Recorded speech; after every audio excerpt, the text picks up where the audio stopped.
عام طور پر جب کوئی علمی دعوت اٹھتی ہے تو وہ بہت سے ان معاملات کی تصحیح کرتی ہے جو پہلے سے معرض بحث میں بھی ہو سکتے ہیں، اور بعض نئے معاملات کی طرف توجہ بھی دلاتی ہے۔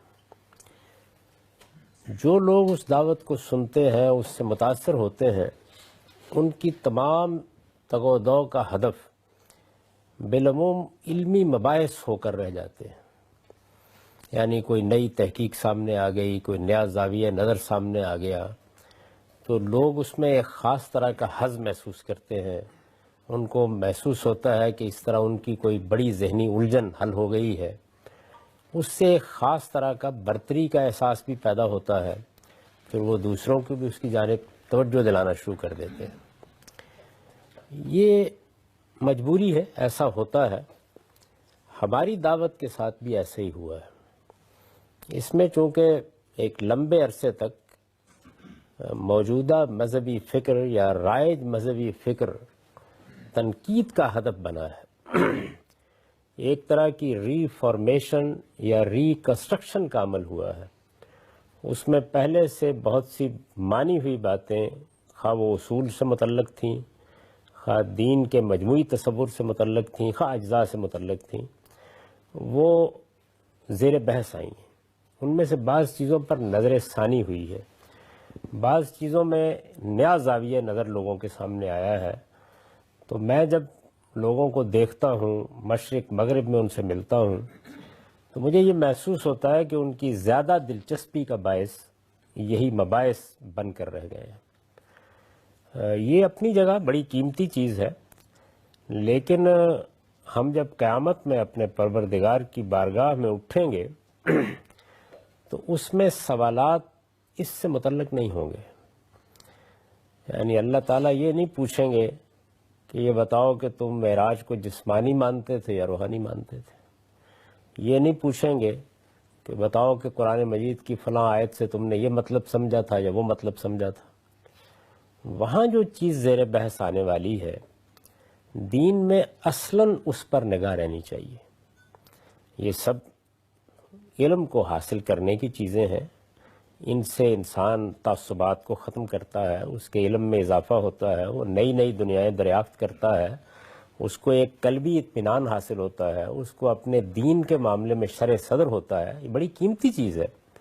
علم کا سفر بھی کوئی معمولی سفر نہیں ہے، لیکن اصل چیز جس کے اوپر نگاہ رہنی چاہیے وہ یہ ہے کہ کیا میں اپنی ذات میں، اپنی شخصیت میں پاکیزگی کا سفر طے کر رہا ہوں؟ یہ سوال ہر وقت سامنے رہنا چاہیے، کیونکہ قرآن مجید سے یہی معلوم ہوتا ہے کہ اللہ تعالیٰ نے جس امتحان میں ہم کو مبتلا کیا ہے، اس امتحان میں ہدف کی حیثیت یہی ہے کہ ہم کتنے پاکیزہ ہو کر اس کی بارگاہ میں جاتے ہیں۔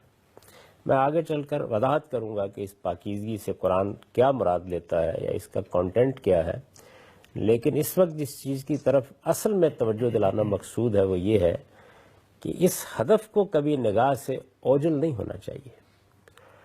علمی بحثیں کریں، چیزوں کو سمجھیں، نئے نئے پہلو سامنے آئیں، ان سے حظ اٹھائیں۔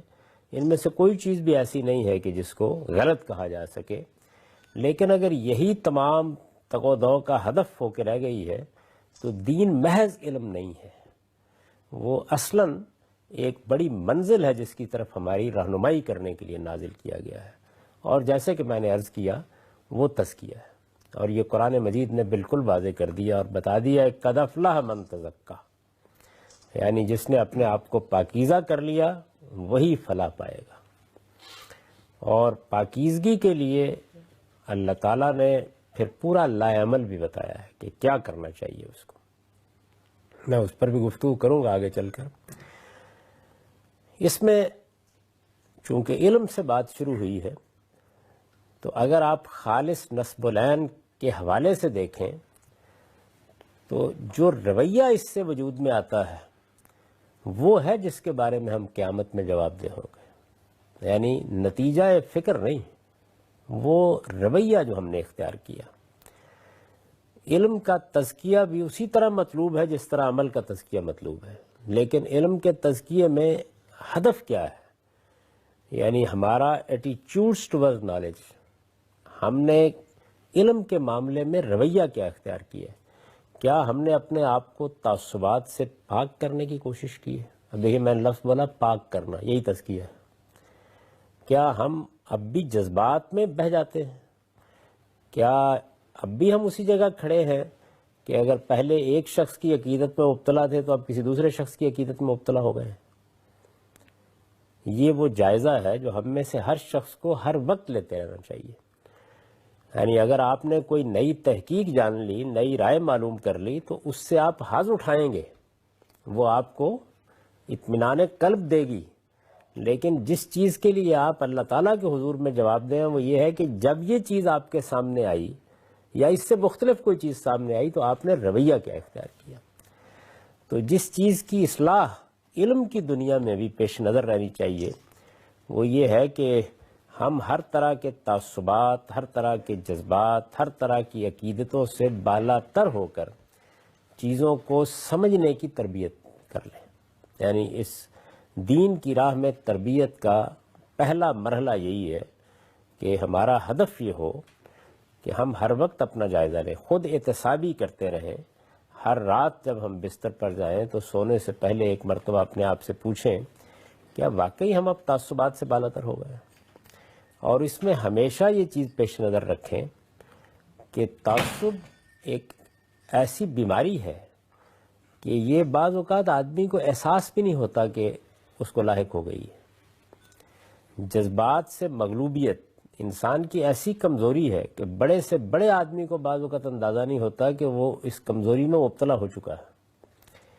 تو اپنا پوسٹ مارٹم کرتے رہنا چاہیے، یعنی جائزہ لیتے رہنا چاہیے کہ کیا اس علم کے سفر میں واقعی اب ہم چیزوں کو خالص دلیل کی بنیاد پر سمجھتے ہیں۔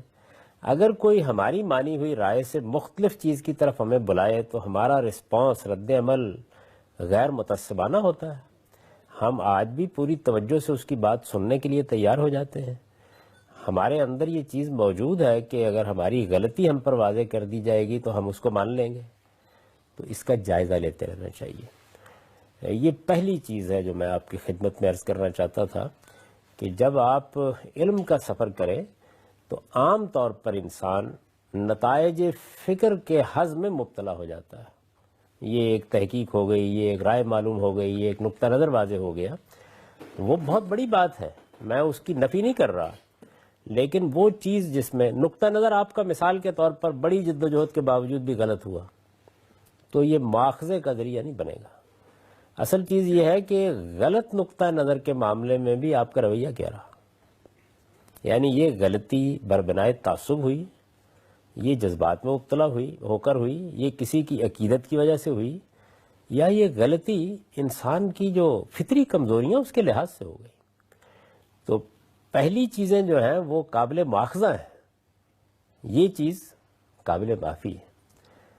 اس کا پوری طرح ادراک بھی ہونا چاہیے اور اس پر ہر لحظہ متنبہ بھی رہنا چاہیے۔ میں اس کی ضرورت اس زمانے میں بہت زیادہ محسوس کرنے لگ گیا ہوں، کیونکہ میں نے یہ دیکھا ہے کہ دونوں چیزیں خود ہمارے اپنے حلقہ فکر میں بھی پیدا ہو رہی ہیں۔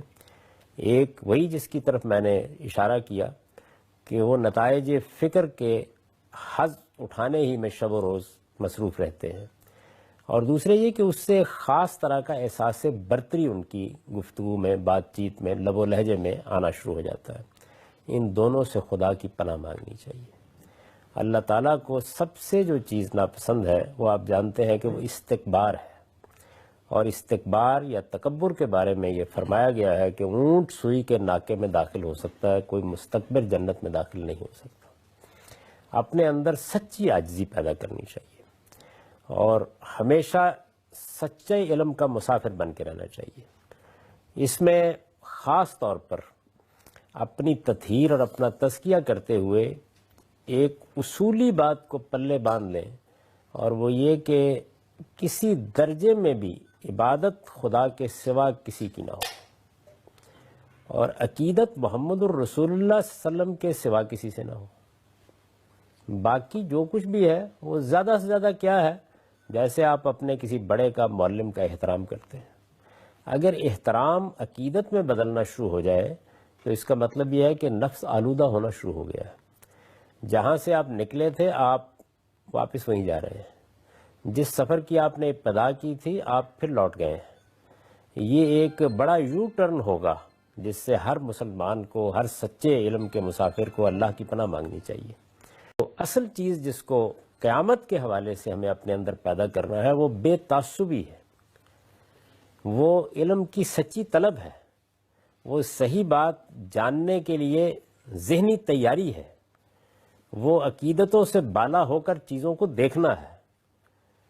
اس کا ایک لازمی تقاضا یہ ہے کہ جہاں کہیں بھی علم پایا جاتا ہے آپ اس سے اختلاف کریں، لیکن کبھی کسی صاحب علم کے بارے میں بے احترامی کا رویہ اختیار نہ کریں.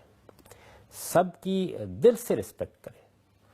کسی شخص کے بارے میں رائے دیتے وقت اس کے محاسن کو کبھی نظر انداز نہ کریں.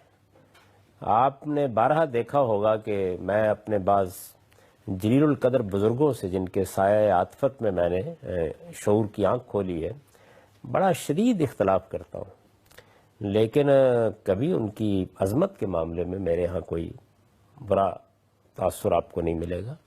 میں ان کی بڑی عزت کرتا ہوں اور ان کے محاسن پر لوگوں کو ہمیشہ توجہ دلاتا ہوں. انہیں بتاتا ہوں کہ وہ کیسے بڑے لوگ تھے اور ان کو اللہ تعالیٰ نے کیسی اخلاقی برتری دی تھی.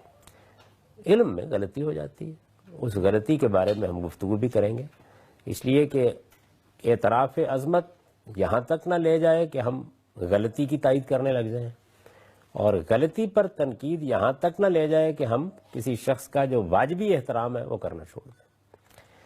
تو یہ چیز اگر پیدا ہو جائے تو پھر آپ میں اور باقی لوگوں میں کوئی فرق نہیں رہے گا. یہ جتنے اس وقت بھی فرقے اور گروہ بنے ہوئے ہیں، یہ اصل میں یہ وہ چیز ہے جس کا لحاظ نہ رکھنے سے بنے ہیں. اگر ان کے جو رہنما ہیں، علماء ہیں، وہ ہر موقع پر ان کو یہ توجہ دلاتے کہ ہم محمد الرسول اللہ صلی اللہ علیہ وسلم کے پیرو ہیں، کوئی اگر غلطی سے پاک ہستی ہے تو وہ اللہ کا رسول ہے، باقی سارے کے سارے علماء خواہ وہ بڑے بڑے ائمہ ہوں وہ انسان ہیں، ان سے غلطی ہو سکتی ہے. اور اپنے بارے میں بھی یہ کہتے ہیں کہ ہم اپنی تحقیق آپ کو بتا رہے ہیں اور خود بھی ہم علم کے سفر میں ہر لحظے مصروف ہیں. کوئی حقیقت ہم پر واضح ہو جائے گی ہم آپ کو بتا دیں گے، کوئی غلطی سمجھ میں آ جائے گی اس کا اعتراف کر لیں گے. آپ پر اگر کسی دوسرے کی بات زیادہ واضح ہو جائے اور آپ محسوس کریں کہ اس میں حق ہے تو آپ کو اسی کی پیروی کرنی چاہیے. اللہ تعالیٰ نے کسی ایک شخص کے ساتھ آپ کو نہیں باندھا، اور یہ بالکل ایک حقیقت اور واقعہ ہے. جو بڑے ہمارے بزرگ ہیں جن سے تاریخ روشن ہے، ان کی زندگی اور احوال سے معلوم ہو گیا کہ ان میں سے کسی کے بارے میں بھی یہ نہیں کہا جا سکتا کہ وہ 100% درست تھا. یعنی بحیثیت مجموعی ہی ہم اہل علم کی قدر بھی کرتے ہیں، اور اگر کوئی اچھی بات ہوتی ہے تو اس کو اپناتے بھی ہیں. تو یہ رویہ ہے، اس کے لیے ہم جواب دیں ہیں اللہ کے سامنے. یعنی ہمارے رویے میں یہ سدادت ہونی چاہیے، یہ صحت ہونی چاہیے، یہ صراط مستقیم ہے. اس کے اوپر ہم کو چلنا ہے کہ ہم تعصبات سے بالا تر ہو کر زندگی بسر کریں. تو علم کے معاملے میں میں یہ سمجھتا ہوں کہ اس کی بار بار یاد دہانی خود بھی آپ کو کرانی چاہیے. جو لوگ کسی جگہ المورد کا نظم قائم کریں ان کو بھی اس کی یاد دہانی کرانی چاہیے. وہ اپنی مجالس میں، اپنے اسٹڈی سرکل میں، جہاں کہیں بھی بیٹھیں، لوگوں کو ہمیشہ یہ بتائیں کہ یہ علم کا سفر ہے، یہ آخری نتائج کا بیان نہیں ہے. اس میں یہ جگہ نہیں ہونی چاہیے کہ ہم پر نبوت ختم ہو رہی ہے. نبوت ختم ہو گئی جس پر ہونی تھی. ہم سب کے سب ان کی بات کو سمجھنے میں مصروف ہیں، اور آئیے آپ بھی ساتھ شامل ہو جائیے. اس میں جب آپ دوسروں کے ساتھ بات کرتے ہیں تو آپ کا دعوت کا اسلوب بھی یہ نہیں ہونا چاہیے کہ اب یہ حق جو ہے یہ ہم پر نازل ہو گیا ہے اور ہم اس کی خبر دینے کے لیے آئے ہیں. نہیں، یہ ہونا چاہیے جیسے کہ ایک سچا طالب علم کرتا ہے کہ بھائی بات یہ ہے کہ میں بھی تمہاری طرح علم کا مسافر ہوں، میرے علم میں یہ ایک نئی بات آئی ہے، یہ مجھے اپیل کرتی ہے، تم بھی اس پہ غور کر لو. آئیے مل کے اس پہ غور کر لیتے ہیں، مل کے اس کا مطالعہ کر لیتے ہیں، مل کے اس کو دیکھ لیتے ہیں. تو یہ جو ایٹیچیوڈ اور رویہ ہے یہ علم کے تزکیے کی پہلی منزل ہے. اس کا ہمیشہ خیال رکھنا چاہیے.